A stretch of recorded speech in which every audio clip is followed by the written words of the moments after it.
You are listening to the Main Event Moto podcast.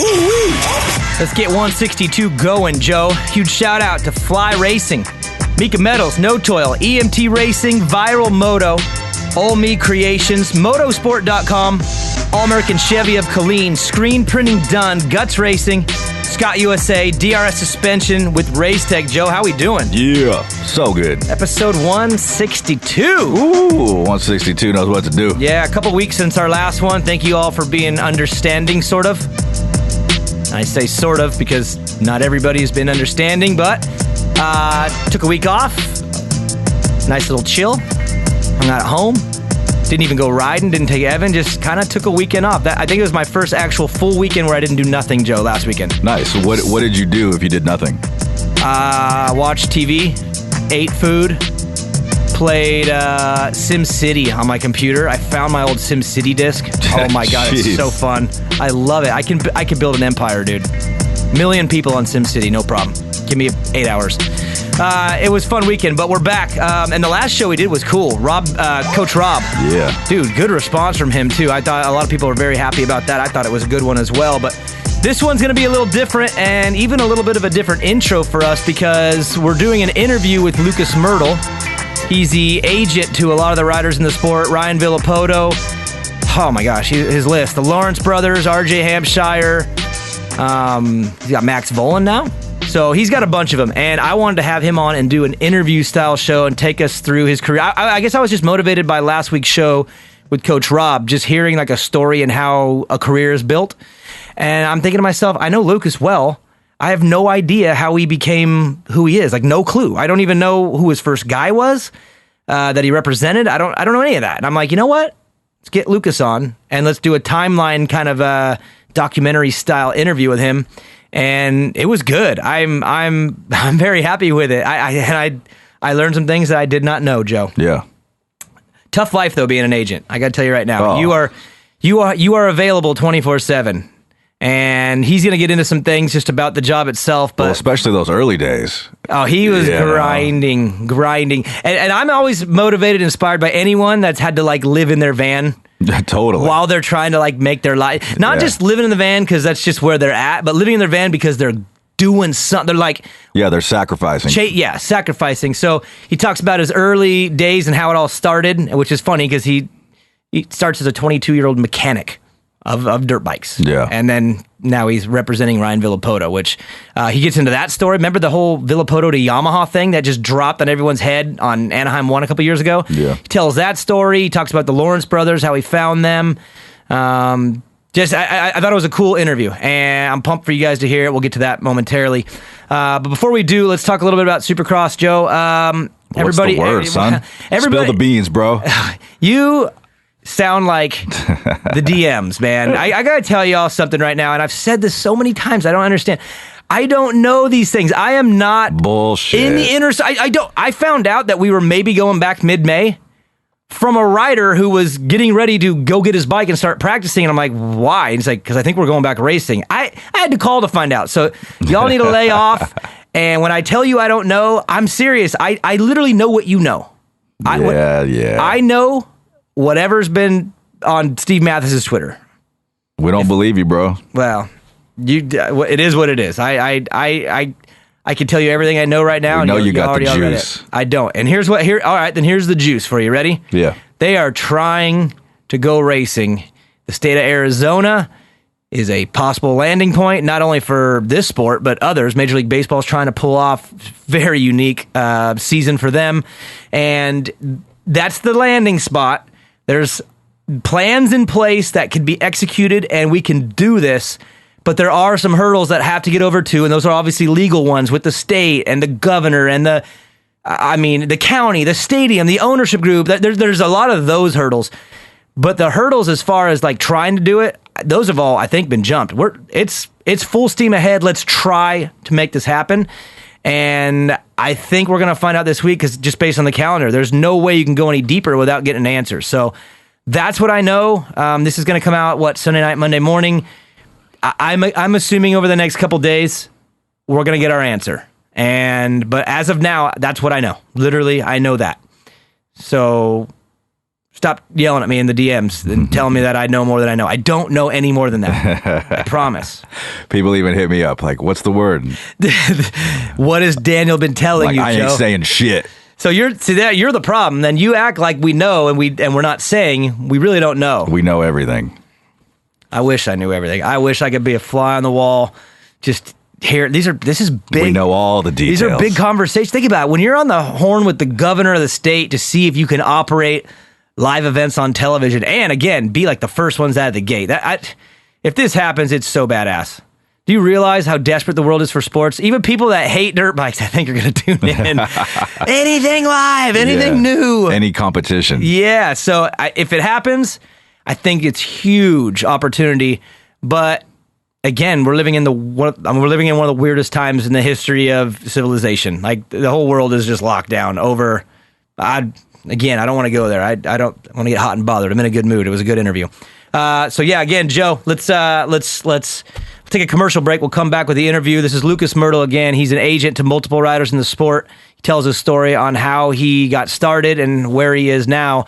It's pretty awesome. And again, before we go, I want to give a huge shout out again to the sponsors who are making this thing happen. And you guys support them because they're continuing to support us even in this troubled time. So if you get the opportunity to get some parts or do some things with your wallet, if you can, support these sponsors because they are killing it for us. Fly Racing, Mika Metals. You can go to Main Event or use the code MainEventMoto for 30% off at MikaMetals.com. No Toil EMT Racing. Some stuff with EMT Racing coming up pretty cool too, Joe. I'll talk to you about it when we're done. Nice. Something fresh that just popped up. The guys at Viral Moto, Ole Me Creations, Motosport.com. All American Chevy of Killeen, screen printing done, which, by the way, we need to talk about that, too. I think we need to do another T-shirt run here pretty soon. Yeah. What up, Neil? Yeah, so we got to get on the phone with Neil. Guts Racing, use the code MainEventMoto for 20% off, and you can use spaces in that one. Again, with Mika Metals, no spaces. Scott USA, no prospect listener questions this week, but the Dirty Dolphin, Dave Gianalvi himself, I've been begging him to fly out here. I'm like, dude, fly here and fly back. There's like no one on the planes. Let's just do it. And he's just... I'm going to slap him when I see him. I'm trying to get Dave here to come on the show with us, and probably going to be able to make it happen soon. I just got to strong arm him a little more. And then, of course, DRS Suspension and Race Tech, those guys, not only killing it for us, but killing it on my son's dirt bike. If you need suspension done, go to Race Tech or find a Race Tech dealer in your area. Their model kills it. So, anyways, this is episode 162, Joe. Let's get the interview going with Lucas Mirtl. And, guys, we'll see y'all next week. Main Event Moto.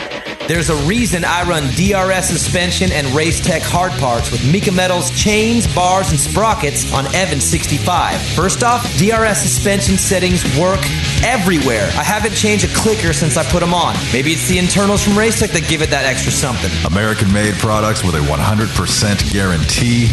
You don't see that every day. Yeah, the DRS Race Tech combo works for me. And what can I say about Mika? First off, they've been with us since the beginning. The quality of their bars is top of the line, and Mika is the only chain and sprocket combo I run. Motoheads, get with the program. It's DRS Suspension, Race Tech, Mika Metals.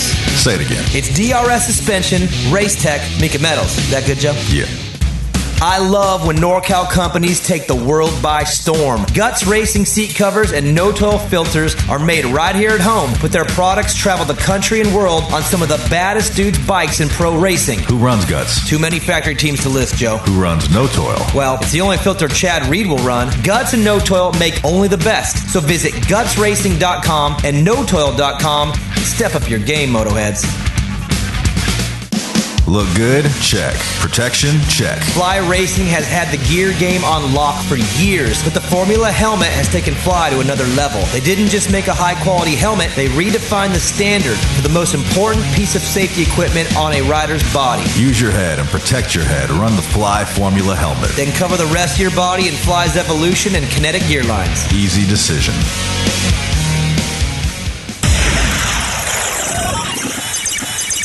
Main Event Moto Podcast.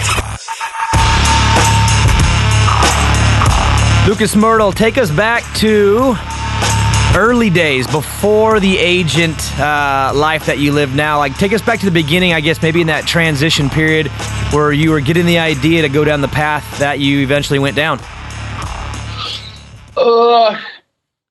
It probably goes 2005 is where I kind of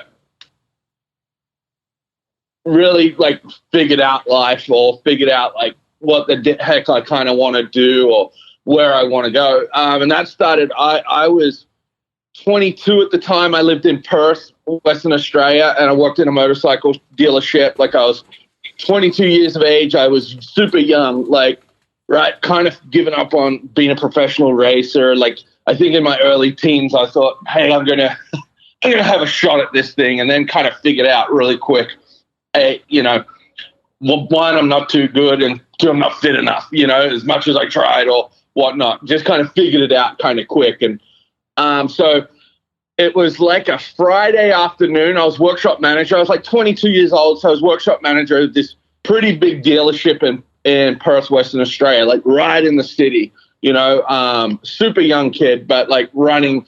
I probably had 5 guys, 6 mechanics working underneath me, and it was a pretty big dealership. It was like a Friday afternoon, and Krusty Tour came to town, right? And they come in, they needed work done on some motorcycles. And I was just there, and I was like, oh, I think I'm going to go to the show. Like, can I get free tickets? Like, I think that's as innocent as it was. And they're like, well, we need a mechanic. And I'm like, oh, really? You know, it was Chris Foreman was the tour manager. And he's like, yeah, we need a mechanic. And they were just about to start their tour. And I'm like, hey, I'll do it. I'm down. You know, and so it started as organic there. I just started, you know, I did like 4 stops of that tour. And I was like, oh, I'm done. Like, probably in the space of a month, I was traveling. I moved the equivalent of New York to LA, over to Melbourne and Sydney, and I was done. So I was tour mechanic on Krusty Tour for probably about 1.5 to 2 years before I came here to the States. Why? Okay, so you're working at a dealership, and then that comes along. Why'd you pivot so quick? Were you over the dealership thing, or was this just something enticing? Did you want to travel? Like, I mean, it seemed like there was a stable situation, and then you're like, all right, let's roll, and you just complete pivot. Dude, for as young as I can remember, like, to that point where I first started working, you know, like as an apprentice and taking, you know, small jobs to get in with the industry as an apprentice. In Australia, you do apprenticeship. So you do a first-year apprenticeship, second-year apprenticeship, third-year apprenticeship, fourth-year apprenticeship, then you're called a mechanic, right? So effectively, when you're a first-year apprentice, you're servicing lawnmowers, weed whackers, like picking up guys broke down on the freeway, you know? Yeah. Like, you're doing and I think at that time, I'm like, fuck, I'm more than this. Like, there's something better for me. And I never lost that, you know? So, like, I always felt like, dude, I'm just not that comfortable what I'm doing. I'm not where I need to be. So I always had this itch I didn't know I could scratch, or didn't know how to kind of deal with it. But from a young age, I was always like, you know, I studied every motocross magazine. I watched every video. I watched, you know, every tutorial on motorcycles, you know, everything. So I was like, you know, hindsight now, I was kind of preparing to what I do today, you know? Okay, so you make that pivot, you make that change, looking for more. Yeah. How does that lead you to being an agent and coming to the U.S.? And does that come at the same time, or did it start there and then move yourself here? No, I think I was, and I still say this, I think I was pretty happy being a mechanic, honestly.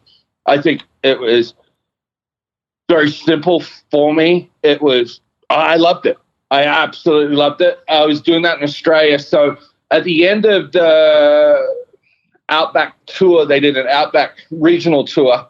I think it was the East Coast Carnage tour, and I'm going to say 2007, 2008, somewhere around there.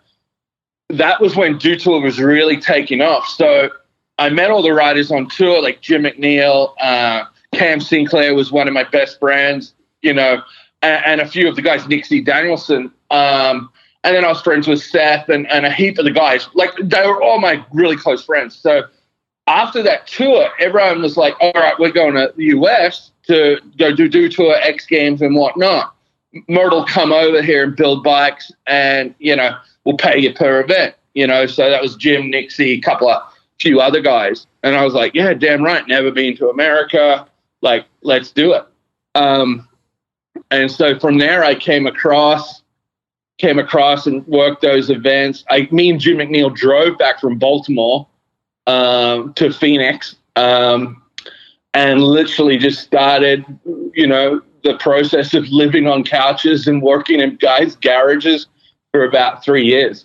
And at this point too, like the idea of being an agent or a rider manager, that hadn't happened yet. You're still working on the bikes, working with these guys, part of their crew, but nothing has started yet on the agent side? No, literally just like really, rider, mechanic, best friend relationships with a lot of guys. That's really what it was. Like, after that competition season in 08, I like to think is then I started going back and forth to Europe with a lot of my clients. Back then, freestyle motocross was huge in Europe, just blown up. So Jim McNeil would get a phone call on let's say a Wednesday afternoon and go, hey, we're going to go to Vienna on this weekend. Can you make it? I'd be like, of course I can. Let me just get to Phoenix and then we'll fly together, and it'd be, I think it was $2,000 a weekend I used to get paid. Back then those guys were getting anywhere $15,000 to $25,000 a backflip, or just a performance. It was per night basis. Like it was super profitable. It was a healthy industry, really healthy for those guys. So from there, I just did that, and I did probably about a year of that from coming over here, where I just go to Europe and do that, then fly back and go back and forth. I'd done probably, I'd like to say 15 trips back and forth doing that. When I was happy. I was okay. I wasn't rich or anything, but I was just happy. I was living my dream, honestly. And then as it came into being the recession hit big time, which really hit freestyle motocross, really kind of dropped values. The agents that were helping these guys, it no longer became what they were used to. So an agent was like, sure, I'll do this FMX guy, but it was because I would make $6,000-$7,000 a month off this guy. When it went all the way down, these guys either ran for the hills or were just like, this isn't worth my time, because guys who were doing it was like Jim's lawyer buddy from Texas was doing his stuff. And I know Jimmy Button was still doing it back there and then, but it wasn't like how it really was today, or I just didn't know. So essentially I did 2 years of that, and eventually I was living with Jim McNeil, and I don't know if you knew or remember Jim. He was like the rider's rider. Like Mike Mason, Adam Jones, Nate Adams, you can talk to all those guys. Loved Jim. So Jim was my guy. I lived with him. We went through a lot together. Unfortunately, he passed a few years later, but it was on his couch, right, that he goes, you should just manage me. You should just do my stuff. And I'm like, yeah, because I knew all the promoters, and Jim would never answer his phone or anything. If he didn't know the number, I ain't answering it. It was funny at times, Yeah. Like it was fun times. Like, I don't touch that. If I don't know the number, I'm not answering it. So eventually promoters and different sponsors to get a hold of guys would just go, hey, I think Mirtl's there. He'll be in the garage. Call Mirtl. Hey, I think Mirtl's here. Let's call Mirtl. So eventually all these promoters and whatnot were calling me, going, hey, can Jim do this event in Berlin this weekend? And I'll be like, oh yeah, I'm sitting on the couch. He's just outside. Jim, you want to do it? That's how it started. Wow. Right? So kind of a little bit of a perfect storm for you. The recession hits, the gigs get a little smaller, so the agents run for the hills. Your buddies that you already hang with every day, they don't answer their phone, so now they got to call you. So all of a sudden, you're like that middle person in between all the promoters and sponsors and these riders who, A, don't want to answer the phone, and B, don't have their agents and managers anymore. And then you're, boom, right in that slot. Right there. And like, So Jim was like, he sat there and he goes, "Hey, you should just manage me, do all my stuff." I think the guy, his old agent's name was Lad, I think, like Lad, L-A-D. And I'll never forget. And I'll be like, "Yeah, okay, but you're still going to pay me as your mechanic, right?" And he'd be like, yeah, I'll pay you that and the commission. And I'm like, "Oh, this is a good deal." you start making more than they are. Yeah. I was like, "This is a really good gig." Like, no, and it was just comfortable. We were having fun, and it was just Jim McNeil. And because of Jim's relationship, all of a sudden, me being me, me and Jim were going to Europe every week. Right. And then other writers are like, "Jim, how are you getting all these shows? How are you getting this deal? How did you get that?"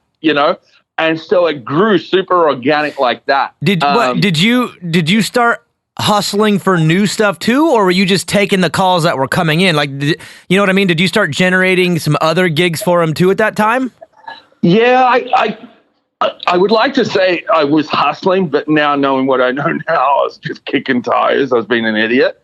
But no, I was literally just fielding phone calls and became that middleman for a lot of riders, right? Where promoters would call me and I could fill their roster, right?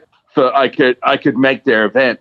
So I kept really good, strong relationships there. I met more and more riders and more stuff, was broadcast. Meanwhile, I would refuse to call myself an agent or a manager. Probably for the first 2 to 3 years, I wouldn't call myself that because I just felt embarrassed. I was like, "There's no way I'm an agent," but for real, because I come, again, like earlier I said, in Australia, you can't call yourself a motorcycle mechanic until you've done your 4 years. So you have a thought process where you have to build into titles, and you're not just going to take the title because, again, from your background, you've got to earn your way into that. You're not going to book a gig and be like, "I'm an agent." No, see, I was embarrassed. I was embarrassed because I was more scared. I didn't know everything. Right. I booked the deal. I knew it was a way bigger job than what I was actually doing. So I never felt comfortable calling myself an agent. I was more, after about 3 years, I was maybe comfortable with manager, but as an agent, I wasn't there, So essentially, I was just booking a lot of stuff for my guys. My number one breakthrough as an agent, there was one deal that I'll always remember, and that was Famous Stars and Straps, Travis Barker's company. Yeah. They reached out. I can't exactly remember how it came about, but I got Jim McNeil a Famous Stars and Straps deal, right? That was my breakthrough moment as Mirtl got this for me. And it was good money. It was really good money. Like, FMX guys now would kill for that size deal. So, how quick did it go from booking gigs and events to going after stuff like that? Because I'm assuming that's two different worlds. Getting a rider to go to Europe to perform is different than getting that. So when did you start moving over into getting those types of deals? Right? Was that then, right around then? Yeah. So and again, like people who start being agents now, they think it's like click of the fingers, you start making deals happen, or you start doing it. The reality of it was I'm booking gigs, I'm booking deals overseas for guys, but then I'm also working all day, and I was speaking to Steve Mateus from Rockstar. I was speaking to the guys at Monster. I was speaking to the guys at Fox. I was speaking to every one of these sponsors and just learning as much as I could. Hey, what could we do better? Can you do this? Would you be interested in this guy? What if we done that? And I was probably bugging the shit out of everyone.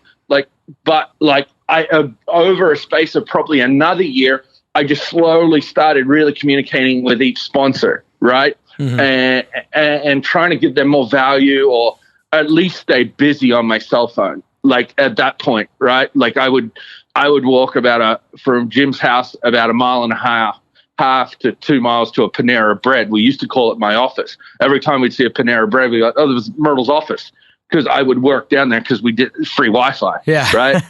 and so I'd literally walk down there, cruise, do my thing, and then come back in the afternoon. Jim probably just be getting up around the time I got back.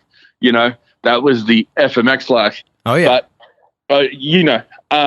So it really just was just as organic as that to that point before I then would consider myself, hey, if this doesn't happen, we can do this. If this doesn't happen, and I would have a plan A, B, C, D, E, F, and G. That's only when I knew that, and I could go look a family in the eye, I could look an athlete's wife in the eye, I could look at athlete's parents in the eye, then was I comfortable calling myself an agent. See. So instead of being the guy who was getting gigs and helping your buddies score some stuff, once you felt like you knew the game and knew the layers and could actually handle all the aspects of this gig, not just, like you said, being that middle guy, that's when you're like, okay, now this is what I do, this is what I am. My question is, because McNeil sounds like the obvious first guy. He's your buddy, you're living with him. It's like perfect. Who's number two? Who's the next guy who comes up and goes, hey, what about me? Can you help me out?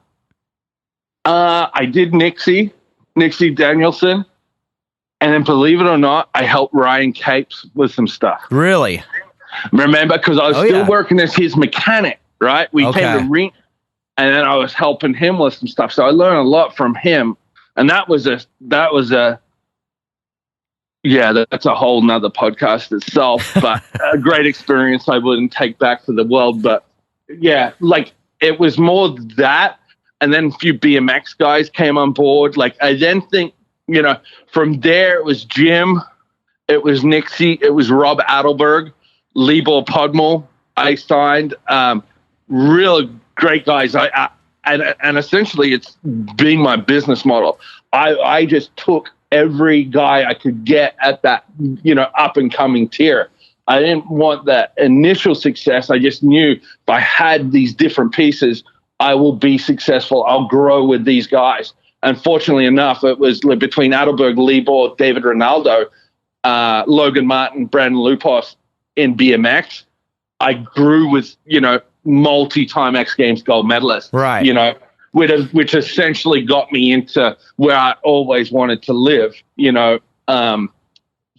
although I didn't know I wanted to be there. But, going back to the first days I worked, in Australia, I always wanted to be in moto. Right. Supercross and racing. So that was more your passion. This was your path to where you are now, but it wasn't. Yeah. Were you, okay, two quick things. Were you trying at this point at all to steer yourself in there? Did you know anyone in the moto industry, racers? Or was that more like, I got to get myself there over time?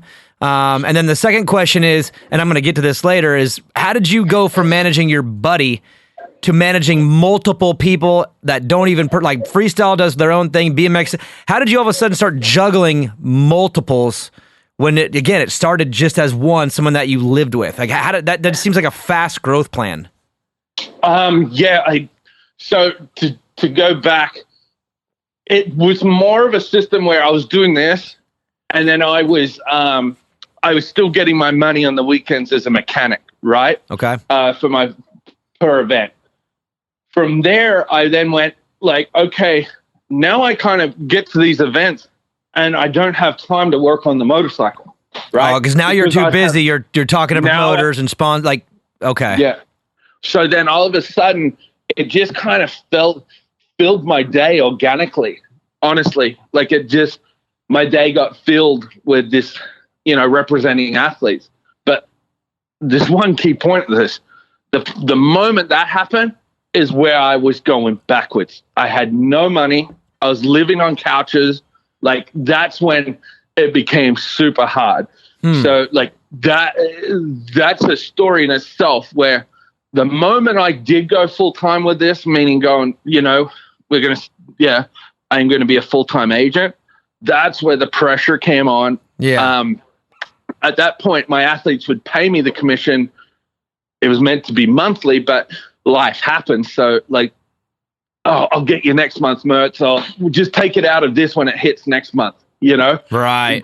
Cash flow. Now, and I'm assuming at this point you're independent. You're not working for anybody. You're just you. No, it's just my own. And do you have contracts at that point? Or is it still like, is it buddy deals more like, hey, I got you, thanks? Honestly, I think I drew up like this little one page. I used to call it rules of play, unenforceable.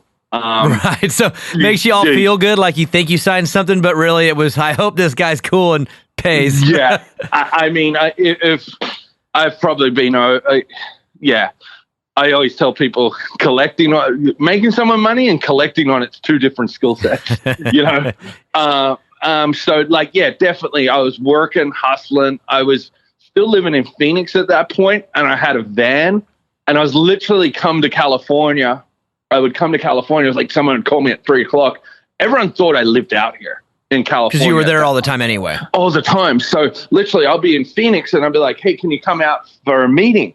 And I didn't miss a meeting at all. Like, so I'd literally drive all night, sleep on the beach. I slept on beaches. I slept on couches. I slept in my van, in car parks, everything, you know, literally not a dollar to get by, you know, just to make this happen, you know. Wow.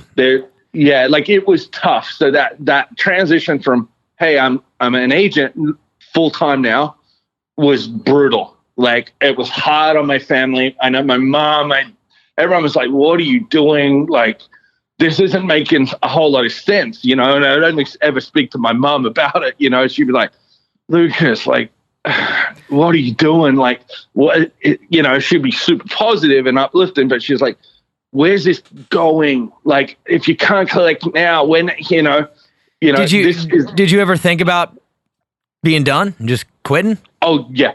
Yeah. I was almost done before I went to Wasserman, if I'm being honest. Okay. Completely blunt. I was done. Fallon was probably 6 months old, my daughter. I was done. Like, it was just that. Is it because it wasn't progressing? Like, were you just like sitting, like almost doggy paddling in the middle of the water, like just sitting still, or were you burnt out of the job? No, I just reached the point where you start running your own company before you can do what you're actually employed to do. Right. Right. So the bigger I get, the worse I was at my job because I was running the back end. Yeah. You know, you just couldn't grow. You couldn't meter the growth. You know, it became this, you know, rob Pete to pay Paul kind of mentality. If I did all this work up front here, then my back end was falling apart, you know? So right. I was really kind of, you know, just scraping by, honestly. Like, I wasn't doing anything great, but I think deep down I knew what it could be. I knew what I needed. And that's essentially when I met with Brad Lusky and Wasserman, you know? So the move to Wasserman happened before you ever got a Moto guy? Exactly. Okay. Yeah. Yeah. Yeah, I was curious. I didn't know which came first, if you brought a roster of guys over with you from the Moto side or not. So did you get to bring over all your other clients along with it? Was it almost like they absorbed you and all your guys? Is that how it happened? Yes. So at that point, I had really strong roster in BMX athletes, and I had a really strong roster in FMX. So that's what I built, and there was a lot of potential in that.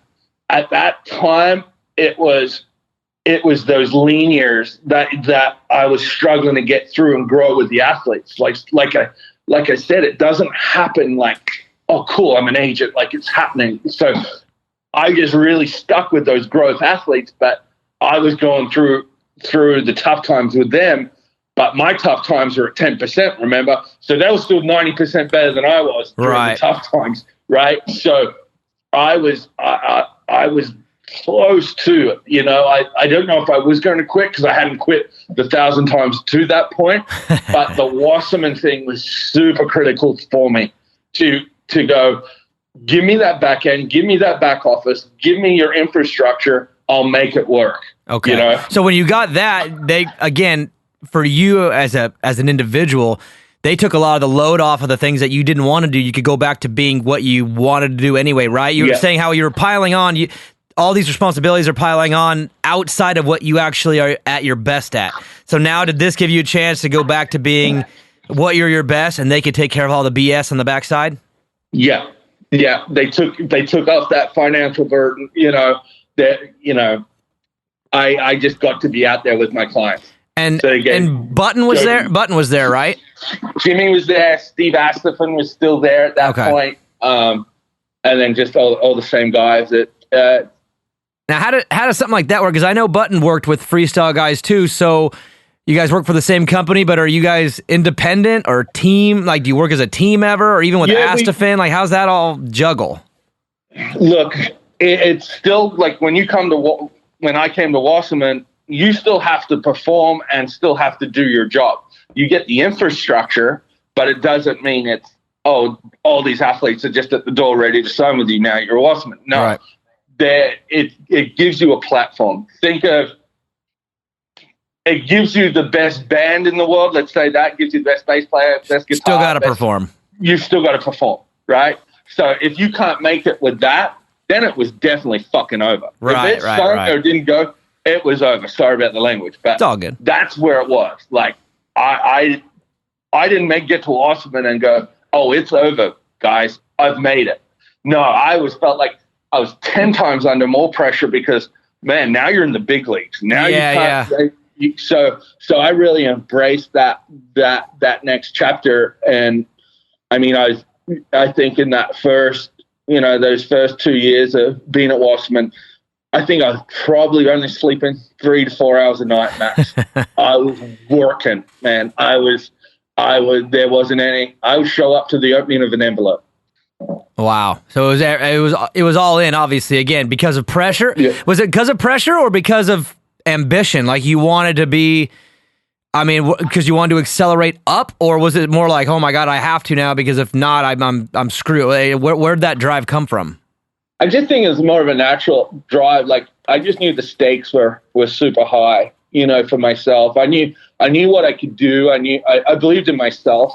I guess that's probably the biggest thing, is that I believed in what I could do, my space within the athlete business. I knew what I brought to the table. I knew it was a unique style. I didn't believe in the old style of being an agent. I knew I was that new face of it. I knew what responded with athletes. So, certain things along the line, you get just that little affirmation or that little goal or, whatnot. And that just will drive you for another 6 months, So, and then it recycles and you got to get something new. Something new to chase. Hey, so obviously the audience on this podcast is Moto. So this is the big turning point in the story. And my big question, who's the first Moto guy you represented? Jeremy Martin. Jeremy Martin, number one. How'd that happen? Johnny O'Mara. Johnny O'Mara was a really big part of my career. I can't even tell you where me and Johnny first met, but he was just always a friendly face and someone I cared for, as a friend, and just giving me that respect when I was probably nothing, in the eyes of if you've looking at someone who's successful. Johnny gave me the same respect as he does now back then, and that's why I love that guy for that. One of the best humans I know. And it was Johnny O'Mara, and he knew I was doing some good things in the X Games Action Sports world. Like I helped him through some stuff. Like he called me randomly one day, and I helped him through something. And then we always just been really cool. And that's when Jeremy it was summer of his second title. I'm going to say 15, the summer of 15. It was probably around just before of his second title. You won the first one in 14, second one in 15. Okay, so 15. Yeah, I'm terrible with dates. So he's on his way to his second title, and why him? Because was he a Johnny O guy? He came in because it all ties into the goat farm too, right? Because Johnny and Ricky are really tight. I think Jeremy was there for a while too. Yeah, Jeremy was there, and then Jeremy left there, worked with some other people, and then brought Johnny O'Mara in for that second title chase, and they got the title. Middle of that title chase, Johnny kind of called me and said, "Hey, I'm going to need to get Jeremy Martin a guy at this point. What do you think?" And I said, "I'd love to meet with him and sit down." How was that phone call? I mean, he's an outdoor champ on his way to his second one, and there's an opportunity to possibly represent him, and that be your first guy. Were you like, whoa, okay, I guess that's a way to start out? I think I was more like, I don't see myself beating this. I'm going to have to beating the traditional agent, right? So I just went in myself. I as long as I give anything in life, as long as I give it the best shot and the most educated and the best I can come prepared for it, if I lose, it means next time I'll be even better. So I didn't kind of go, oh, this will make or break me. The fun story of that, I met them at a Whole Foods, right? I still was driving my van at that point. I met them at a Whole Foods in Laguna Niguel, right? So it was fine. I pulled in, parked. We had sushi. We had it, at a Whole Foods because, athletes and Whole Foods, they love it, right? Yeah. So we met there, and anyway, I leave, and we all walk out together, and Jeremy's like, dude, you have a van? And I'm like, dude, yeah, like, long story short, told him the story, Anyway, so about 2 weeks later, Jeremy called me and says, hey, I'm gonna go with you. He met with other agents. But like the fun story is Jeremy said he knew he was signing with me because I was driving the same van he had. There was a connection. You're like, oh, you got the same one? Oh, same year, huh? Nice wall and so I just knew, Moto wheels. Yeah. Just so if you'd have showed up in a Lambo all pimping, might not have had your first guy. He would have been like, it's not my guy. And Jeremy seems like that kind of guy too. Like, he's I think a pretty authentic Minnesota guy. I don't see him being like flash. Yeah, honestly, I think I still would. I think me and Jeremy had a really good run together. We've no longer worked together now after, his last deal. He wanted to go forward and take on his own stuff. But I look back at my relationship with Jeremy Martin, the time working together, and in that initial time, we did great things. I think we overcome a lot. I think I grew as a person as well as an agent. I helped him grow as a person and as a businessman. I helped him get through a lot of stuff, and I'm confident and happily to say it. Some of the best memories involve Jeremy Martin in my career, and that's a straight fact. And it springboarded me into doing really good work on a big platform with a big time athlete. Okay, that was my question. Is obviously you're now working with him. Do the phone calls start coming to you, or is it still, like you said, you still got to go out there and earn each spot, or did he give like an opportunity to maybe accelerate things a little bit? At first, just like when I joined Wasserman, it was still like, okay, now you gotta deliver again. Like it was like, now you got to deliver, on what you signed up for. So it didn't feel like that. I think I did a solid year with Jeremy, and then I started. Other athletes were interested, and I grabbed one or two athletes here and there. Yeah, who is next? Who was next? I did Alex, and that was obviously. Did that come with the Jeremy deal, or is that still had to be ran individually? Alex's deal was up next, so then we did Alex next. I signed Phil Nicoletti. I helped Phil out, and then from there, RJ Hampshire and just a host of others. We started really working with. Essentially, we built our own little crew. Okay. And that's not, I'm curious about too, when you go to Wasserman, you're around these other agents that have guys, were you supporting their guys and their things at all, or were you on your own, you're your own guy, go do your own thing? We work as a collective team and platform, but your day-to-day is to service your clients and continually find them opportunities,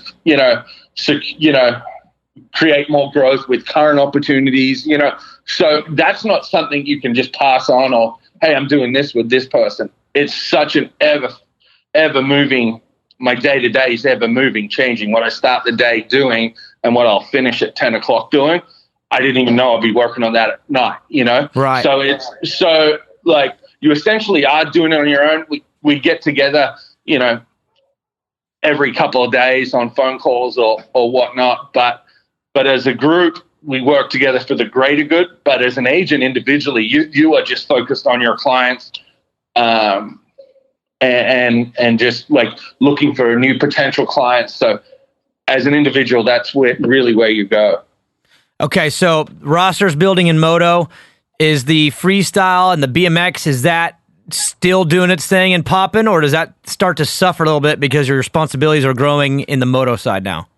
No, I think with the FMX and BMX world, at that point, BMX was really low. Like it wasn't as big as it is now. And FMX was slowly declining. So as BMX came up, FMX went down. So it didn't really move my workload of what I needed to do. What made it easier for that was my clients now became gold medalists, right?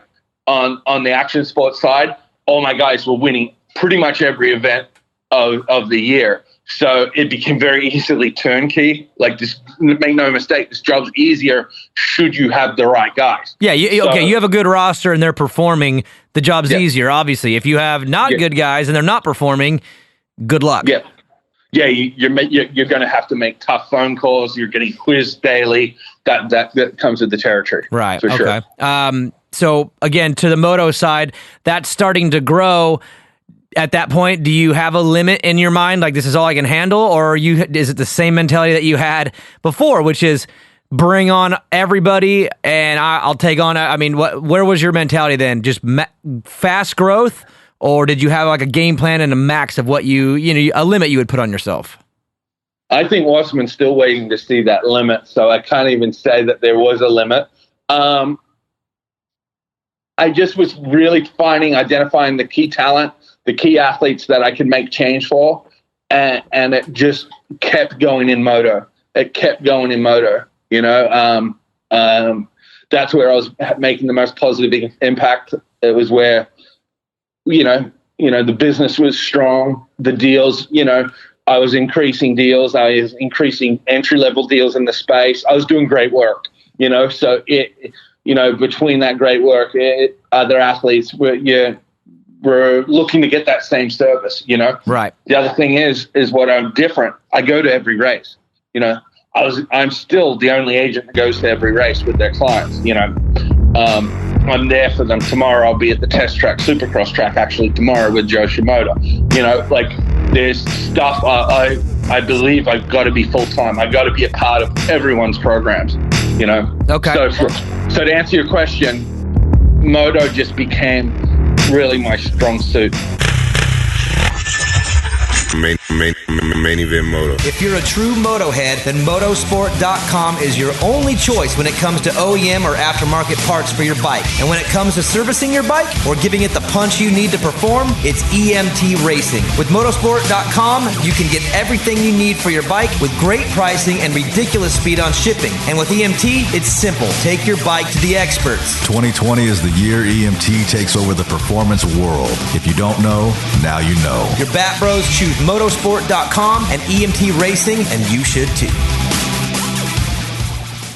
Motoheads, do you want to stand out on and off the track? Make sure to check out Viral Moto for your jersey lettering and apparel needs. That's viralmoto.com. Because having a blank jersey is about as bad as Vincent's golf game. And when it's time to get a screen printing project done for your business or personal use, you have one choice. It's screenprintingdone.com. Neil is the man. You know those Main Event Moto sweatshirts you're wearing? Yeah, Neil at Screen Printing Done did those. You know that sick new Viral Moto shirt you're wearing? Yeah, Neil did those too. We like to look good. That's why we choose Viral Moto and ScreenPrintingDone.com. All American Chevrolet in Killeen, Texas is a proud supporter of Main Event Moto and invites all the Moto heads to experience the difference for all of your Chevy sales and service needs. Mention Main Event Moto and get 50% off your next oil change and a front-end alignment at no charge. Remember, whether you're hauling your bikes to the weekend track, trail, or race, or commuting to the job that pays for your moto habit, we have the truck to get you there in style. Visit us online anytime at ChevyKilleen.com. That's all American Chevrolet of Killeen. Chevy, find new roads. Main Event Moto Podcast. And again, still continuing to grow, and I know you're getting into younger riders, amateurs on their way up. That transition. Yep. What's the roster look like right now? And then I got a couple questions on specific guys that you have. But what is the Moto roster right now? Ryan Villapoto, Jay Hampshire, Phil Nicoletti, the Lawrence brothers, Styles Robertson, Joey Savacci, Brandon Hartrandt, Jacob Hayes, Joe Shimoda, Max Boland, Mitch Evans. Wow, okay. That's a lot. And what's you know how your phone gives you your screen time every week? What's your yeah, me too. What's your call time? What's your call time? What do you think? How many hours a day on the phone? Minimum 100 calls a day. Oh. And this week I was down 8%, believe it or not, which is crazy. They just gave me the facts. So it was 12 and a half hours a day on my phone. Dude, okay. So a couple specific questions from some riders. Number one, Villopoto. How'd that happen? Because he from what the big story is that everyone you kind of think is that he retires early, he hates dirt bikes, he hates racing, he's going off into Washington, he's gonna live in the woods. And then all of a sudden, Villopoto reemerges, and now he's drinking beers. He's funny as hell. He's loving dirt bikes again. He's where was the timing just perfect when he made a switch back to being pretty passionate about the sport? Was there a relationship before that? How did that one start? And then just explain the switch in Ryan. Yeah, no, I knew Ryan because I was good friends with his old agent, Bobby Nichols. Still a good friend of mine, and someone I really looked up to back in the day. I looked up to him and Steve Astafan. So growing up, there was two guys I really looked up to. It was Bobby and Steve and those guys. So I knew Ryan through Bobby, probably for a year, and Ryan kind of just from arm's length distance probably saw what I was doing with my clients and my roster. He was still living up in Poolsboro at that point. I think he went through that process of starting a construction company, a coffee shop, and a couple of business ventures. His deal with Kawasaki was shaky at best, and I think I think Bobby had a really good run with Ryan. They did amazing stuff together, but I think Bobby was at the end of wanting to be an agent full time. He's had a successful career, so he transitioned out. And Ryan was too. He was transitioning. Yeah. It wasn't the same anymore. So Ryan reached out to Wasserman and said, "Look, I want Lucas to do my stuff now." And talk about pressure, like you said before. This was the first time I had pressure. This was the first time. Because it was Ryan Villopoto, the name, or because it's Ryan himself? It was everything, and that was the first time I really felt pressure. Because now, with Jeremy Martin, he was winning, so you was still pretty good, right? I was doing good work, but he was making me look really good too. Right. This was now taking one of the greatest of all time, right? In certain certain contracts with certain sponsors that both sides may have been frustrated in, big legacy piece that I was still trying to hold up for him. I kind of inherited it, in lack of better words, a cluster, right? Okay. So because he still had some things going on that you were now taking over as far as the management side. Again, this is Ryan Villopoto on the Mount Rushmore, but he's also not really involved at the moment. So kind of it seems like a fragile situation, at least for your responsibilities. Yeah, it sucks. I called like Scott Lindley and Brad Lusky at Wasserman going, I mean, let's do this. I'm good, but now if this ruins my career by taking one of the greats and then having to produce something great out of it, and if it shits the bed and then I'm there at the steering wheels on the plane, that would suck. So I felt the pressure there, but then the more I worked with Ryan, we identified his strengths. I loved what he's about. I believed in him. I thought he's great. The real Ryan, the Ryan that everyone's seeing now, I loved. He's cool. And he wasn't when he was racing again, because dude, he was grinding so hard. I don't think he had the energy to be himself. He was wiped, man. And I think people, obviously I know him a little bit too, and I know how frustrating those last couple of years are. You're winning everything, but you're not that happy because you're just spent. So I mean, I could see the transition, and when he kind of again reemerged, it was like, oh, that Ryan, that guy. And because everyone else knew him, like, Jake Weimer knew that kind of Ryan, and no one knew that guy. And now you're getting to see it. And again, he's active again, but how does that work for you? Because you're dealing with a brand, but he's not a racer. So that's different. It was tough. Like there was old relationships, Daniel, that had run their course. So we had to initially try to save them. I believe we did. We went down a really good path, and everything was left amicably. But both sides had signed up for something totally different than they got. That's what I inherited. Two partners that were like, we thought we're getting this. I thought you were doing that. Like it was needed to be a fresh start on everything. Wow. And then obviously there was, like, when he made the switch to Yamaha, I remember this was like, oh my God, this is Anaheim 1. Anaheim 1. 2 years, 3 years ago. And I remember I'm on Race Day Live and they're like, hey, Villapoto's coming on and there's a big announcement. He's Yamaha guy now. I'm like, wait, what? Like, that, for me, that was all on the fly. That was all coming out, like, as I knew who we had. Every week we have our roster on who's getting on Race Day Live. I'd say 60% of the guests are confirmed, 40% are in flux. He was in that 40%. All of a sudden, he pops into the roster, and he's wearing blue. And I remember my interview with him that day. I was like, what the hell? I mean, I had only seen him as his Team Green kid, whatever. And he goes, no, look back way, way, way, way, way long ago. I rode a Yamaha once. And I'm like, okay, well, I guess it all ties in, but I'd only known him as a Cowie guy his whole life. I'd never seen him on anything else. So, I mean, I don't know how far detail you can go, but how was that? That's a big change.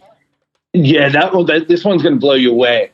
So the Cowie stuff, we're super trying to mend and come to an agreement with Cowie that, made sense for both sides. I understand their point, I understand their business model, what they needed to get out of an endorsement deal with Ryan. And I knew where Ryan kind of lived on being a brand ambassador and whatnot. I felt like we were going to marry the pair pretty close. I thought we were going to get there. And then it did fall apart. Like the deal just couldn't get done on Ryan's part. It just didn't make sense. It was just the wrong timing to continue the relationship on a formal level. Brian's still good with Cowie, just on a formal an agreement. We just couldn't get there. Explain this to me really quickly, and maybe this ties in with Ryan, because Kawasaki had Carmichael, and then Carmichael left. Then they had Stewart, and he left. Villapoto. Are they? This is just a guess, but are they super focused on their current, and they're not as worried about the aftermath or holding on long? Like, it just seems, that's what it looks like. Is like guys will come through there, they're legends on the bike, and then they kind of go on to other things, but then they move on to their next guy, Eli, and then like Adam is coming up, and then you have the fork. Like, it just seems like they're very focused on their guy, and then outside of that, things kind of just drift. Is that fair? Let me tell you how it works, right? And I tell every family this. Kawasaki paid a lot of money to get their titles for Ryan. That's how they view it. And any manufacturer does, from KTM and Dungey to Ricky and Suzuki or whomever it will be. They pay when you do a deal and deliver on those titles. Yeah, it's great and everything that those manufacturers, you won them the titles, but don't ever forget that they feel that they paid for those. Right? They don't look like you did them a favor. They look like it was mutual. We paid you to do that. You did. You got your money, and we're good. And make no mistake, I see both sides of it, and I've thought a lot about this enough that I tell every family. They pay you to do your job. Once it's done, are you necessarily hanging out with your gardener, 3 days later? And paying him? And paying him? No. So you got to have a strategy for after racing. If you don't have a strategy after racing, you're going to see these guys bounce around and make some errors and, just do some literally dumb shit. Because they're looking for things, but there was no plan behind it? Yeah. No one owes you a thing the day a contract runs out. Like, make no mistake. And for Kawasaki, they're focused now on Eli Tomac. Why? Because they're now paying him a lot of money to win titles, to deliver titles. So that's where Kawasaki lands. So as an agent and as a manager and a representative of athletes, you've got to understand the business you're sitting down and meeting with. And so you've got to, and I knew we were an uphill battle with Cowie, but that's where the Wednesday before that A1, to go back to the original topic, the Wednesday before A1, Yamaha came on the table. We were in slight discussions. That deal that was announced at, I believe it was 10 a.m. at the Yamaha truck on Saturday morning. Yeah. Me and Ryan were at Yamaha in Cyprus at 8:30 at night, finalizing that deal with our lawyer. I was going to say, thanks for the warning, but I guess I understand. Like I said, it got dropped on me. Like, hey, literally, it got dropped on me as well. Like, and didn't they drop that YZ65 that day too?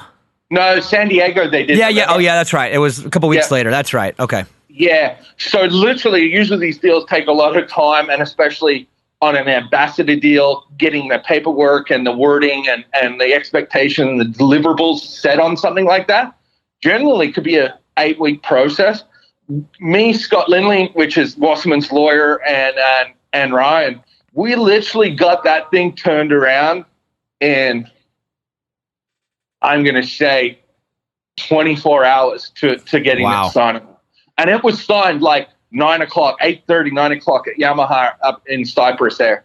And then that morning I drove to A1. I'm sitting in the car park and I hit the news, put it on his Instagram, like literally I was literally texting a few people, like a lawyer and a couple of people at Wasserman going, we're just going to blow people's minds right now. You did.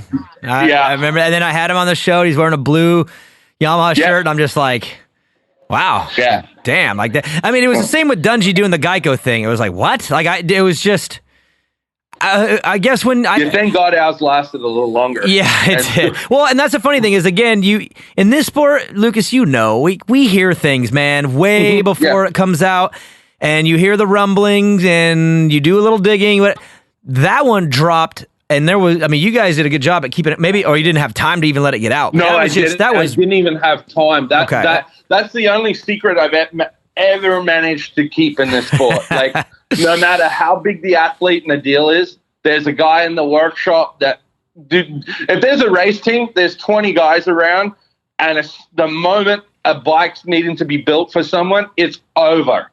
It's over. Right. Well, that's how I find out some things too. And when I found out that there's an opportunity to possibly race here in mid-May, it came because a team told a rider to come get his bike and start getting ready. It literally went from the team manager, hey, you need to come get your bike because you can start riding Supercross next week, to whoa, what? And that's before I even knew anything. I had to make a call and be like, wait, am I hearing some things? And that's when I found out. Because when it hits a mechanic, a rider, a rider's chick, their friend, gear companies, it can come through. It can come through a handlebar company where they need a different bend of bar. Or like gear, like, hey, I need you to print out this jersey with this name and number. Wait, what? I literally sit here and just wait for it to hit vital, and it sucks. and I hate how we can't keep a secret in this industry. But well, good job on the Villapoto one again. I appreciate it. It just wasn't any time because it was 9:30 at night. So 2 more days and Mirtl would have blown it for everybody. You would have dropped it. It would have. Well, at that point, there would have been enough people inside Yamaha that would have known, that would have, It would have gone through the Yamaha channels and then out through the channels, pretty much. Yeah. Okay. Okay, I want to know about that one. And here's the big one because it's the most current for you.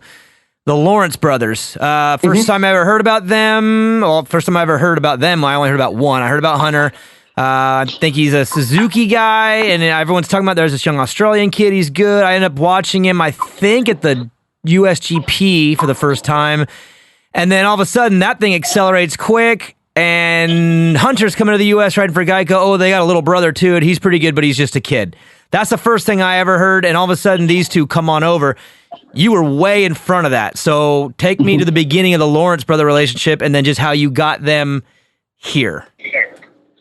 Yeah, I watch it's simple. I watch every race series there are in the world. Like, I watch every MXGP round. I I watch the Australian title rounds. I watch the Canadian rounds. And going back to the beginning, this obviously is because of your job, but you were doing this well before you were doing this job. So this is still your passion, just to watch every race? No, and I love doing it. Don't worry. My chick hates it because the GPs, I'll be up at 2 a.m. on the iPad laying in bed watching it. No, look, it goes all the way back to, hey, this is another opportunity. The pressure's on, right? Now, you can do your job 8 hours a day and punch in at 8 and punch out at 5, or you could go punch in at 4 a.m. and punch out at 12 at night. I look at it the same as how I approach this job. A big part of my job is identifying talent and finding them and being able to, bring difference and change and positive, help their careers, them achieve their goals. So, sales pitch over. The MXGPs are awesome. Yeah. So I'll be watching it either on my TV, my computer, and then I'll have the live timing up. The thing about the live timing with the MXGP is they have the different colors for fastest segments, right? Yeah, I've seen that and it's constantly changing. It looks like Christmas, dude, on your screen, just green, red popping up, swapping. Yeah, to the average person, even to the normal fan, it wouldn't make a lot of sense. But what it does for me, as I'm watching the race, I don't want to see Prado out front, or at that time it was Jonas out front by 30 seconds. I'm watching the timing, and then at that point I'm watching. I knew these Australian. I knew Hunter was Australian. He did good in the EMX round. He won an EMX round, and now he had the factory Suzuki ride. Worth watching. I wasn't watching specifically him. I was just kind of watching the trend, see if there was, where the next Marvin Muskin was, where the next Ken Rocklin was. So you're looking for any talent. You're not specifically looking for Australian, but is there still at the same time a little bit of an extra look just because they're coming from where you come from too? Has there always been a little bit of a extra second or two look? Not enough to sway you at 2 a.m. when you're watching all this stuff. You're still looking for whoever the young undiscovered gem is, regardless of where he's from. So at that point, Hunter was on. He wasn't even on the factory Suzuki 250. He was on a watered down version. Was Sewer? Yeah, Sewer was. Yeah, he was the factory. Suzuki so he got all the good stuff, and then Hunter they were kind of grooming Hunter to get that. But so then obviously Hunter was starting in 16, 17, garbage starter, but not his fault. He's a great technique. It just meant, at that point I didn't know, and he's also on the second tier-ish Suzuki team. They're probably not producing the most power. Let's just be honest. Yeah. So as I'm watching it, you're seeing him kind of come through the pack, nothing crazy, right? In the first 15 minutes of Moto, he's probably in the top 10.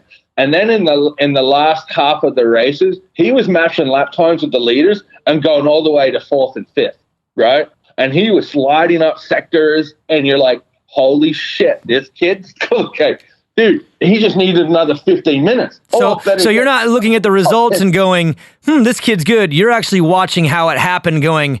So he caught your eye based on how it was happening because you're watching the live wire and seeing this name scroll up and up and up, where everyone else goes, oh, that kid's pretty good. He got top 5. You're like, whoa. You didn't see how he did it. Yeah. So that's why you noticed him, because you were watching the details of his races? I could tell that he was a special talent with the lap times he could turn on that Suzuki. And then I knew he was even more of a special talent on his fitness, right? So because it's late moto charges, obviously. Late moto charges on a GP track is epic. The trend when you're watching those, Daniel, is they trend down. Everyone trends down. Yep. Right. So especially in the GPs in Europe, most guys trend down. So you see that kid moving forward and hitting sectors in 8th and 7th. Now he just hit the fastest lap of that lap. You're like, holy shit, kid's moving. I knew he was training with the Heiko Klepka, which is Ken's father. So Ken was a Wasserman guy. Was a Wasserman guy at that time with Steve. And I'm friends with Ken. So I hit up Ken and I said, hey, and this Lawrence kid's good, huh? And he goes, yeah. So Ken was actually back there, and we FaceTimed, and that's how I first met Hunter. We FaceTimed. With Ken and Hunter, like they were just hanging out, and we just were talking and whatnot. And then I spoke to Darren. I knew Jed had won the world title because of that. In what, the 65 years ago. Yeah. I knew who Jet was. So now I'm like looking at this point, I'm just focused on Hunter and making sure I could deliver. So I had a phone call with Darren Lawrence, their father. They just got out of a terrible relationship with an idiot agent, and there's a lot of them. So he got out of a terrible relationship, toxic, where, essentially, I'll let Darren tell you the story one day, but, essentially, every parent's nightmare when it comes to having an agent is what they went through. So Darren's like, I just said, listen, I believe there's a future here. First and foremost, is America an option? Is this somewhere where you guys see your future being in? And Darren said, this is all we've worked towards. This was the best way to get to America was via Europe. Did they want? Was that the plan all along? Was to go to America through Europe like Chad did? Because that's what exactly Chad Reed did. The same thing. He wanted to come here. There was nothing. He goes to Europe, then comes here. Is that so? That wasn't like an accident. That was the plan they wanted to do? That was Darren Lawrence's plan. Okay. So then it kind of lined up, right? Well, and then we essentially decided to talk, discuss and get some. Test the waters over here, and then we made some good progress, and it was funny. Like by the time the world knew Hunter Lawrence, right, was at the GP of Florida, right? That was my first one. I had heard rumblings here and there, and that was the first time I watched. And that's the day did RJ win that day? RJ won. Yeah. So I watched that, and I was like, oh damn, okay. And then I think it was the Donations that same year. He won. Okay, that's what it was. So I watched him at the GP. I went, damn, that dude is good. I've been hearing some hype, and he looks great. And then the Donations, that's when I was like, well, okay, so it's not even hype. It's like the dude, like he can perform. It's not just like flash. So that's when I became a believer that the guy had a future somewhere because I didn't really know him. But then to Jeff and Ziggy's credit, and everyone, it kind of sucks how it happened. But they believed in Hunter. Probably 4 months before that race. We signed the Geico deal the night before, after qualifying at Florida. Okay, so there was already some eyes on him. Done. Okay. And then obviously RJ's there, so they're having a great day. And then they see this kid, and they're like, "Wow, we got him coming too."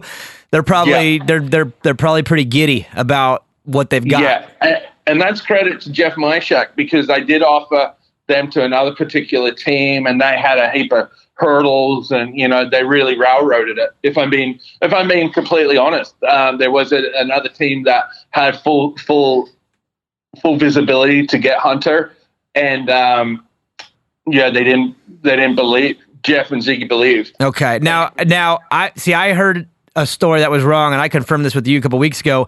But I had heard that Hunter was the guy and Jet was the little brother that had to be included in the deal because he was the little brother, and you told me that is not the correct story, right?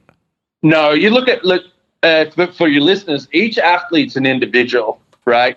Each guy's a different, what works for one doesn't work for the other. So essentially, we were always working towards Hunter. We knew Jet was awesome, right? We knew Jet had a big future. But at that point in that time, we were literally making sure we got Hunter secured for the future. Right, because Jet's like what? What's he like 13 or 14 at the time? So 13 at as good time. As he was, there was nothing really for him yet. So he was 13 at the time, riding mini bike races, doing really well, but at that point, not enough. Like in hindsight, I was I just knew we'd get to it. But at that point, it was all hands on deck. Making sure Big Bro was locked in. Because he was in the middle of his ascending career. It was his time to get taken care of. And Jet, of course, again, he's his own piece, but he's still in a hold because he's just a kid. There's nothing going on yet. Yeah. So Jet was still mini bikes. So we got that deal done, and then Emma Lawrence and Darren would know the timeline. Emma's really good on the timeline. I'm going to say early January the next year is when we started really working towards Jet's future. Was that because he was getting onto big bikes? I mean, Geico again has that. You've seen these Honda amateur kids get on that CRF 150, and it don't last long. They get him like Hunter Yoder's one. They get him on it. He gets right off. He's on a big bike. So is it mostly because Jet now is on a big bike? It's like, okay, we could do something. We're not going to throw him on the 150, or did he spend any time on that thing? Yeah. No, he didn't even ride that. He was a Suzuki 80 rider, factory in Europe, and then he went to the EMX 250 on the Suzuki. Okay. Once that team went away, Hunter's team went away, they still stayed Suzuki Germany, and Jet's contract was picked up by Suzuki Germany and essentially gave that. So Jet he got on the big bike. He got onto the big bike. Yeah, he got onto a Suzuki 250 as a 14-year-old. Okay. Yeah. Okay, so what happens with Jet then? How does he get included into the Geico deal? So then it's just a completely separate. It's a separate negotiation. It wasn't him getting included. It was him getting his own Geico deal. Again, there was other teams involved. From a logistics standpoint, Geico had the advantage because we could keep both brothers there. But again, Geico was aggressive. They left nothing on the table to not get Jet, where other teams were, who I spoke to, one team in particular, I know Mitch still wants to kill me that he wasn't in the talk. Yeah, why didn't you go to Mitch? It just didn't get up on the radar. It was.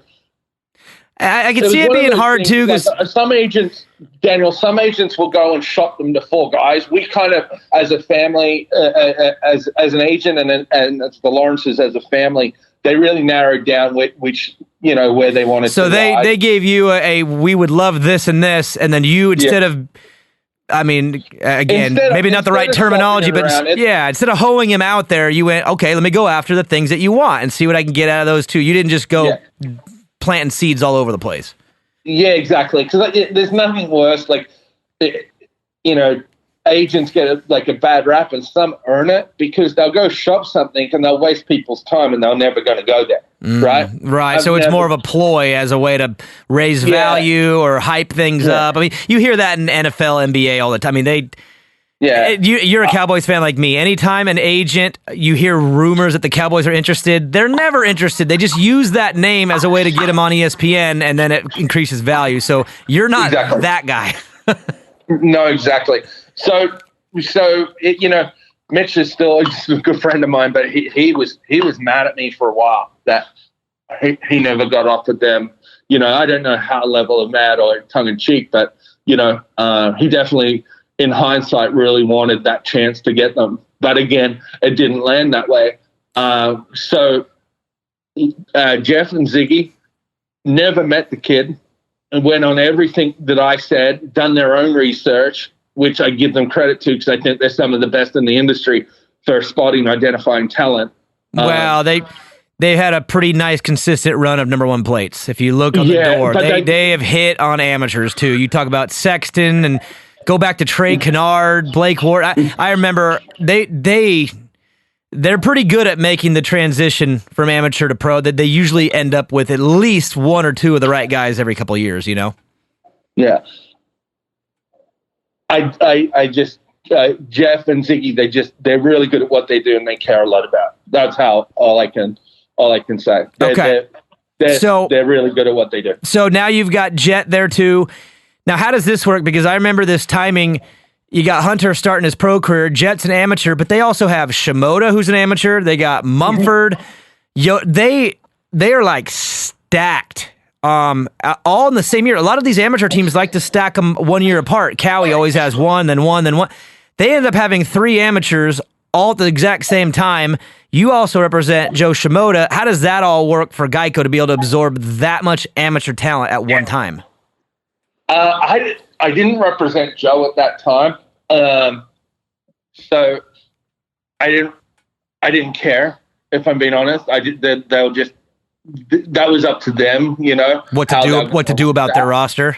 Yeah. Like I didn't need to get into that. I was solely focused on Jet Lawrence at that point and how we were structuring his amateur career through to getting him into the pro ranks here.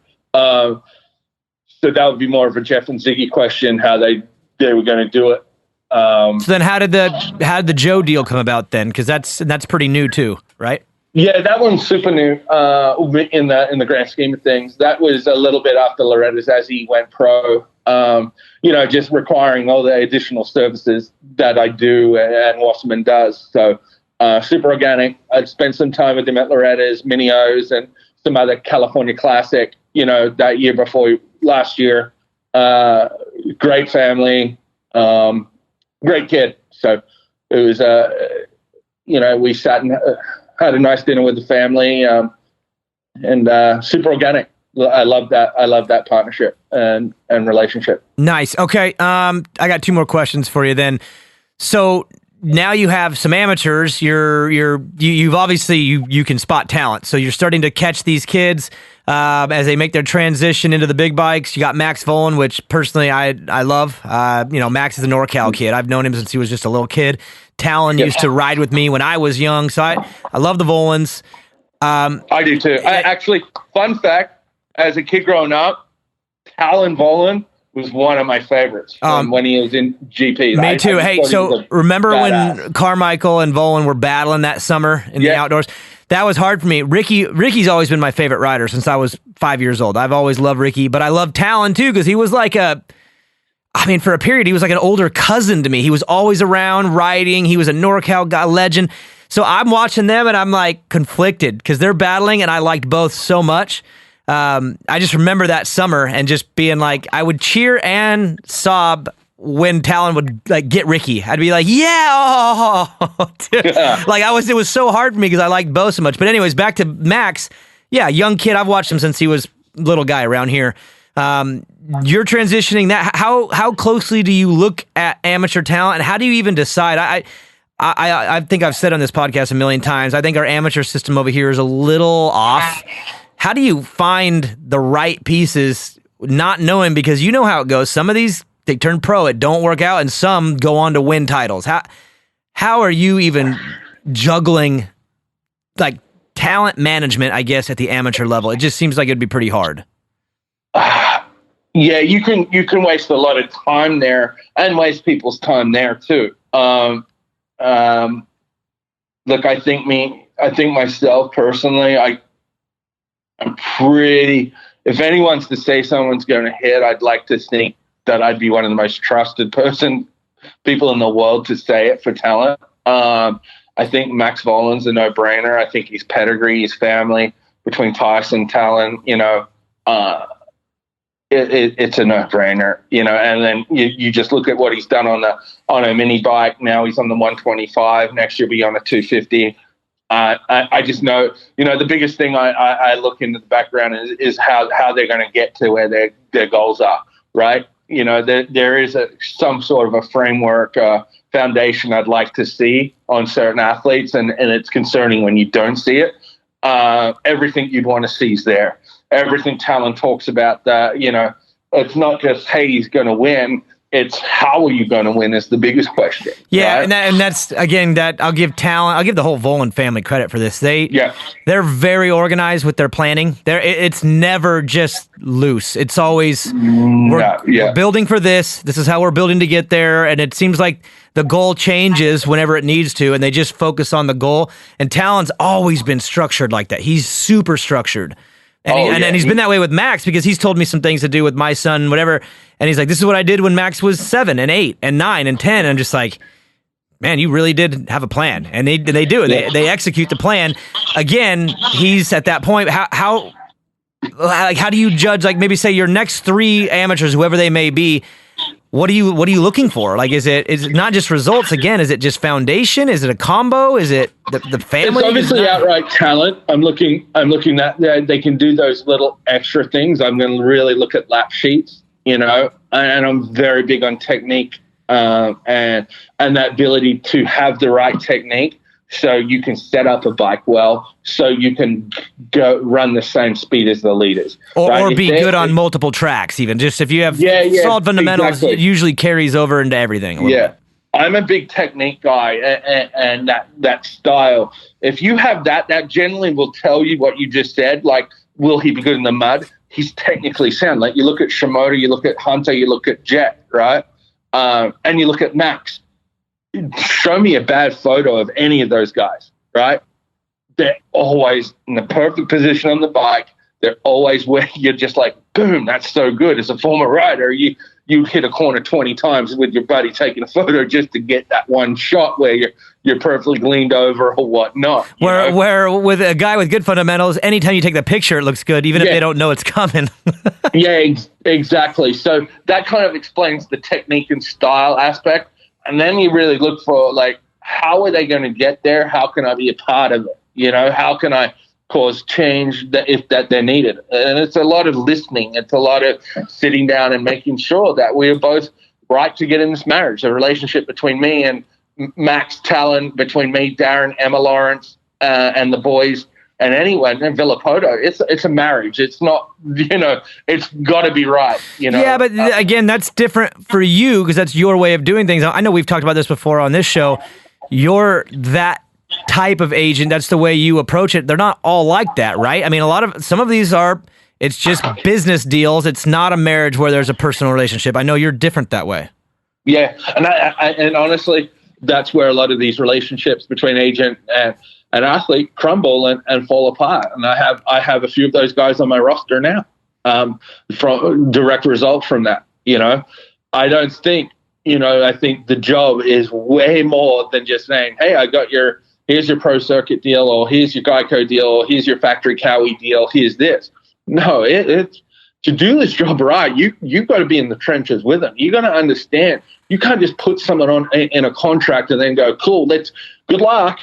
Talk to you in 18 months when it's time to do your next deal. Yeah, like that's mythical. That those guys, anyone still doing that way won't be in business much longer. But not while, not sounding arrogantly, not while, there's other people like me doing it my way. Right.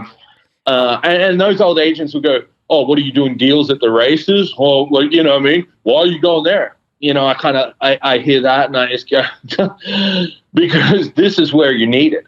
You're needed when shit, it's easy for an agent to show up when the guy's got the red plate. No, fuck, here he is. We're in Indianapolis and this is the first race he's been to because these guys got the red plate. You're an ambulance chaser. Right. You know what I mean? That's not what the athletes are looking for. I'm there after the second practice when maybe things aren't going well, where this is worrying me, or this sucks, Mirtz, and maybe I'm just a conversation out the back of the truck going, like, dude, it's a long day, teams are there to talk to their client about their rider, about setup, and your teammates doing this, and parents have their own, way. And sometimes it may just take a little, like, dude, I ain't stressed. Let's just get out of here tonight. Maybe it's not your night, and that's fine too. Or maybe by 8:30 tonight, you finally have the track dialed and we go win this thing. There's certain things that I feel that justifies every cent ever paid to me. And I strictly believe that. I'm assuming that makes things harder. That leads to my last question. If you're the type of agent where it's just business deals, it's just contracts, it's just making, the lawyer side of things, the relationship's not really there, so it doesn't seem like it'd be as hard.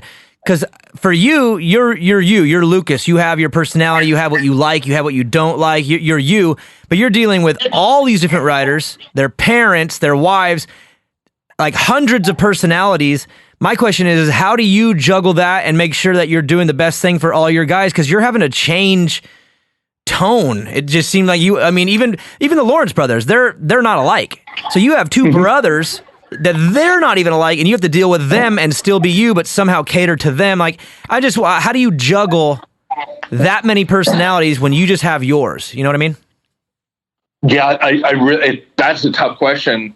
If I'm to answer it off the cuff, it's just giving a shit, honestly. When I sign an athlete, we're in this together, regardless of what. So, it may sound rehearsed or like a sales pitch, but man, I live and breathe it with them. Right. Even if it's not a guy winning a title, and it matters, it's just getting them a factory ride. Do you think that's because you're still a fan at heart? Oh yeah, I am a big fan at heart. Yeah, I love this sport. Like, if you didn't love the sport, it'd be hard to be in the trenches. But it's a lot easier when you actually love it. Is that the truth? And you gotta love the clients. right? Like I've had relationships before where possibly I did the deal for the wrong reason or represented them because it made sense financially, right? And every time I've ever done that, Daniel, it's failed, right? Like, and I've talked a lot about the successes I've done. I've tripped and stumbled a few times myself, and that's the case. If I've grabbed guys, which personally maybe is not my style of guy, right? It's not. I don't have the relationship with them that I kind of like and thrive on. It's just destined to fail. When I say fail, it gets to a point where you could use someone who fully bought in on you, you know, and I've done it before where I've done represented a client over a third party's advice to go do, right? And deep down, I never really wanted to be there, right? You know, but for business reasons, it made sense. Yeah, and so I will refuse to do that ever. You know, I've fortunately gone through this. This is year 14 of doing this job. Mm-hmm. You know, I'm pretty fortunate enough to not have to. I now have the luxury of really picking and choosing of who I work with and who essentially gets my time and that, you know. So like I rattled off everyone on that list, but you know they're very, very dear. Who could you? One last question, I'll sneak in. Which rider could you right now publicly admit, even though you love them, has just been a pain in your ass in a good way? Someone that you love them, but man, they're just a nightmare sometimes. Avi, Ryan. Okay, I felt like that was maybe an easy question. I didn't. Yeah, that was a layup. I'm sorry.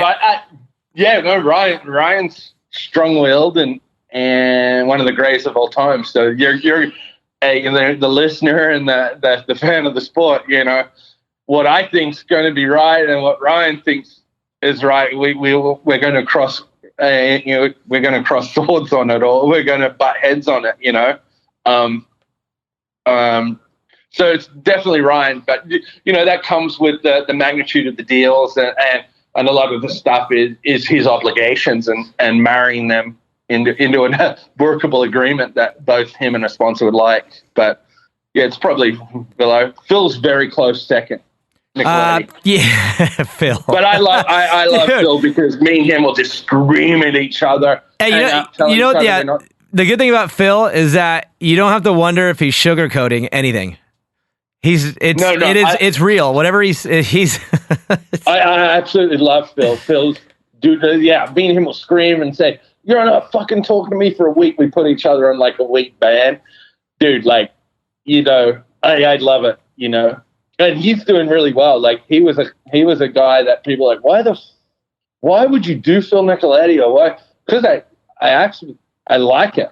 He's my friend, and I don't care if you're making me $1 million a year or if you're making me $100 a year. If I like you and I have an interest in your career and want to make it better and at least be a part of it, I'll still do it. Like sometimes people go, "What, Mirtl's doing this guy now?" And it's like, yeah, because I genuinely care. You know, and Phil's. I've never laughed as hard with a client as me and Phil laugh on the phone. I've never been as angry at a client than as I get with Phil. But no, overall, he's a close second. That's close funny. Second, but I love it. Does Wasserman have agents in the NFL? Yeah. Yep. Okay. Full division. Get me a job. Oh. I want in the NFL, man. Damn it. This weekend's draft, everything I did, it's like I geek out so hard over the NFL. I would be a water boy for the Cleveland Browns. I really would. I would be Bobby Boucher, dude. I love football so much. So yeah, tell the Washman guys the next time they have an opening in the NFL, you got somebody. No, me and you are way better on Sunday fantasy, drinking beer in the suite. Dude, that's way better. Trust me. You don't want that life. I know those guys make the big bucks, but I know that job is a nightmare. Super competitive, right? Do you know, it's funny you bring that up. I always want to be I love music industry. I'm a big music rock guy. Right. I feel the same. I would love to do music. So you want to be a music agent? I don't know, like one day for rock music, but is that just being a fan of the bands or whatnot? Like, off topic, I just watched Parkway Drive's documentary yesterday that came out. I put it on my Instagram. I'm friends with the guys in the band, like Winston and Jeff and those guys, Aussie guys, Byron Bay.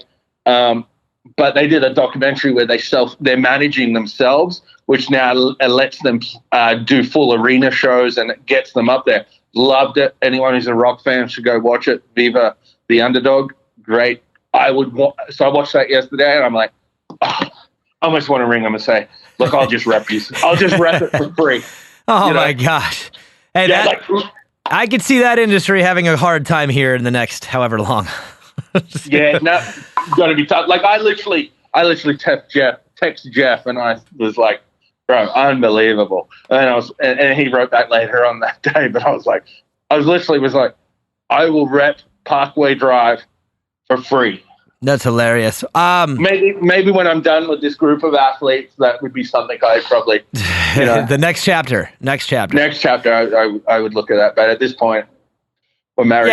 So you're pretty busy right now. So I think you should stick to what you're doing. It seems to be working. And again, I like the story. Again, it's just, I guess I'm still kind of living in that same world where I'm just working hard, ascending, looking for opportunities to continue to get to where I want to be.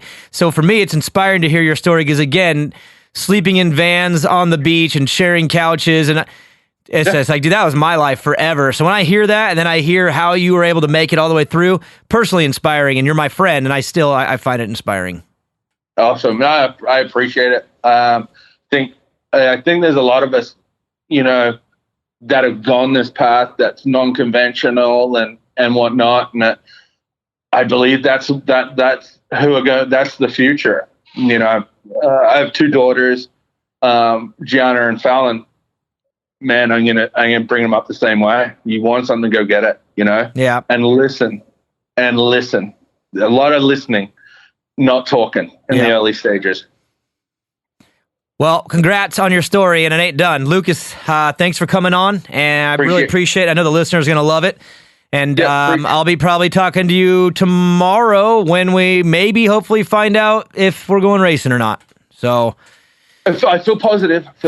Fingers crossed. I hear good things, but there's still hurdles, and you can't trip on the last couple of hurdles. So I think we're close, and man, oh man, I hope we go back. Yeah, I feel really good about it right now. This will probably post like later in the week, and I'll be all done. And I'm like, dude. No, this is going up tonight. This is going to go up Sunday or Monday morning at 12 a.m. midnight. So, all right. As of right now, I feel, just for the listeners, where would you put your percentage? 100% we're going, 0% we're not. Where do you feel? I'd probably say 80-20, 80 happening. But I will leave it with this. The people who run the sport, Bell promoters, AMA, MX Sports, do generally cop a lot of heat. And I can tell you right now, we've been under pressure lately. We have been working super hard to keep this thing all alive.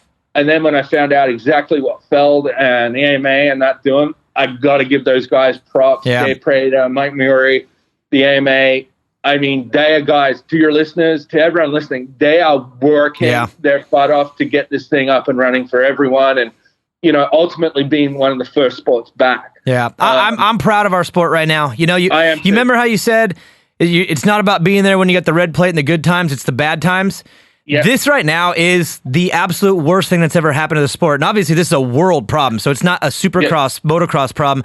This is the biggest hurdle that our sport has ever faced, and their backs are against the wall. And just from the conversations I've had, the fact that they're all working together, I'm proud of the sport because they're trying so hard, and there's a lot of concessions being made to make sure that we save this season and the sport. And I'm with you, dude. I'm to be honest, a little surprised at how everyone's working together in this tough time. Honestly, me and you have phone calls every few days, and we talk about it for sure. We are not bitching about anything right now as agents, as people working in it. Like I'm proud of every team owner, and 95% of all the athletes I'm proud of as well, with the way they're handling it and the way they're doing everything they can to get back racing. I think as an industry, we're going to survive this. We're going to come out stronger, and look for it May 17th on NBC. Oh God, I want it. Fingers crossed. Yeah. Dude. Don't play with my heartstrings. Let's go. I know. I want to work. No, we all do. So, and the other thing is as fans and, me as a fan, everyone's really got to rally behind the sport, take differences aside, and really support, like a fan base. You guys will reap the benefits. Personally, with access to athletes, once we get back, I'm going to make sure that, anyone who wants to be, get a chance or an ability to be around athletes or have that special moment, we're going to give it to you.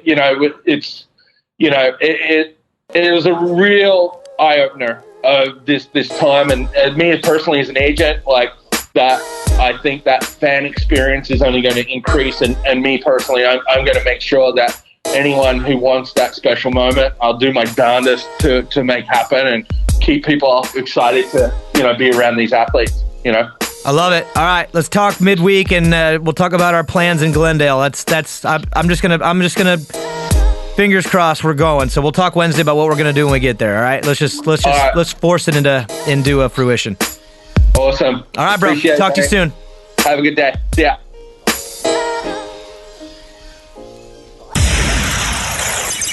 Main event motor. Screw it. You know it by now.